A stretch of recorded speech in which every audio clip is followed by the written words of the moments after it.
What's up, everybody? Let's Talk Jets Radio. Hope you guys are all doing well. This is going to be part two of rebuilding the Jets, diving into free agency, how much money the Jets are going to have to spend, what Joe Douglas's approach is going to be, as well as some potential targets.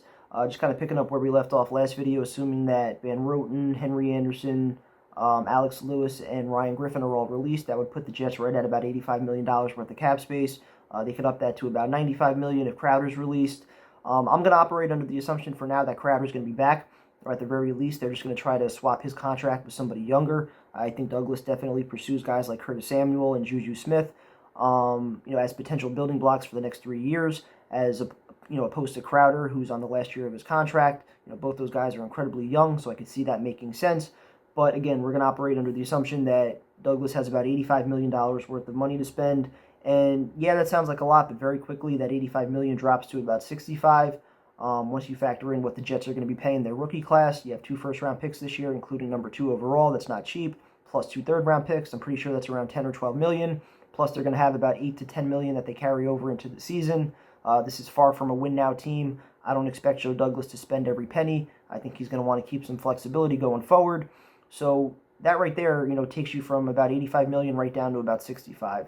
And the reason I start with that is because I see a lot of people that are kind of taking the approach of, let's spread it out and address all of our needs, which, is impossible considering the names that are being brought up. And I see other people taking the defense-first approach in the sense that you got to sign Richard Sherman, you got to bring back Marcus May, you need to add a pass rusher.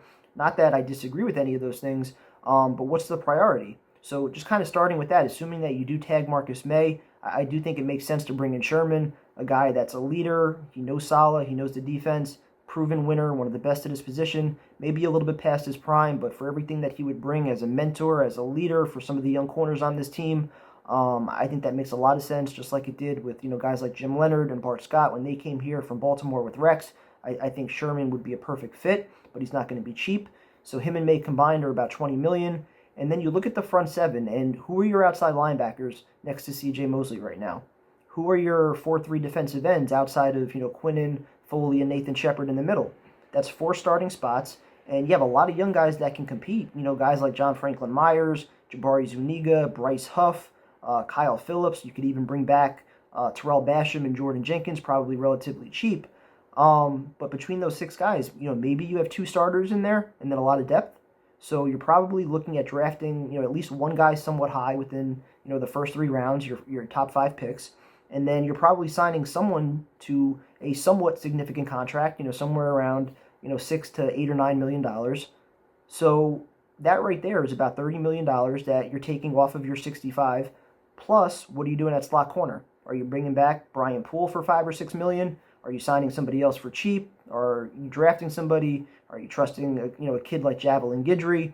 Either way, you're probably looking at spending about $35 million on defense with that approach, which leaves you with about $30 million on offense, and that's a problem because you start with the quarterback, and you need to sign a backup quarterback. Whether I'm assuming for now Deshaun Watson's out of the picture.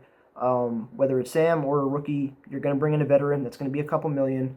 I think you're signing a veteran running back as well, somebody that's versatile. That would be a good complement to Pirine, somebody who can catch the ball out of the backfield. I think James White and Duke Johnson fit that mold very well. I think also guys like McKinnon, Matt Breida, Tevin Coleman, they've got the connection with LaFleur. So, I could see one of those guys being signed. Still, it's going to be, $3, $4, $5 million. I think they're going to bring in a tight end as well, especially if you get rid of Ryan Griffin. Wesco, I think his spot is far from secure, and Herndon's on the last year of his rookie contract. So you have names out there like Hunter Henry, Jonnu Smith, veterans like Ertz and Rudolph could be released. I think Cameron Brate is probably too expensive for the Bucs. And Njoku and Cleveland could be parting ways. So a lot of names at tight end. I expect them to pick up one there. Robert Tunyon's also a restricted free agent. He's interesting. And then, you look at the offensive line, and, aside from the big names, we mentioned Pat Elflein. I think they're going to sign somebody like him, a guy that can fill in as depth multiple positions for, $3 or $4 million. So just those 4 moves alone cost you about, $16 to $18 million. So the $30 million that you had to spend on offense is now down to about 12 to 14.